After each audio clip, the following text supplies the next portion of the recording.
my next question is about my inner being. Yeah. I have always thought that my thought process in life is everybody is coming through life and everybody pretty much can choose something that they are really good at and cultivate that into what they do in life, and they have that as their craft. I make music on a computer, and when I listen to music that I like and that moves me, I think I feel my inner being agreeing with me. You do. And I want to know... In fact, we'd like you to know that every time you tap your foot, that's us. Think we're kidding? No. And before you go further into this question, we just want to remind you that everyone who you've ever known or not known who's made their transition to the non-physical is now still focused forward with you all out here on the leading edge. So all this pure positive energy, religions would call it the second coming. We would call it the never-ending flow. The flow of source energy, always flowing forward, always interested in what you're about. So when you are in that receiving mode, so that you're consciously receptive to what this non-physical energy is experiencing with you, that's what you're describing. So it moves me so strongly, goosebumps, shivers, whatever you want to call it.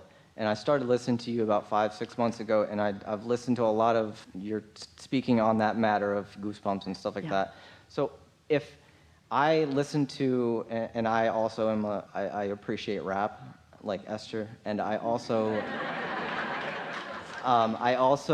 side subject, I fix air conditioners. That's what I do. So I resonated with that as soon as I started listening to Abraham's teachings. Does it seem logical to you that there have been a lot of music makers on this planet who are no longer focused in their physical body, who are still enjoying making music? So is my inner being a group of consciousness, or is it, okay. Yeah. So it's not like I am my own. You have an inner being, but your inner being is like our friend that was talking about how it all fits together. Your inner being is consciousness that is seamlessly dovetailing with others who are of same vibration. And so you would be very hard pressed to just get your inner being, because we're all sort of hanging around together. And so when you have an interest, then you activate within you a vibration that attracts those who have been physically focused, that have particular leanings toward particular things. In other words, it's this wonderful dance that we all do together. So how do I go about cultivating my relationship with my craft in a way that is bringing, I want to plug the vacuum in. I don't want to go through the motions. And well, when you're having the most fun, you know you're there. And when you're second guessing yourself, you're not. And so it's a little bit of preparing the vibrational atmosphere. Sometimes, and you know this to be true, or you've experienced it on many occasions, sometimes you might not be feeling all that good, and you get into your work and you get feeling better and better. So that is something. Your work itself is a vibration raising experience.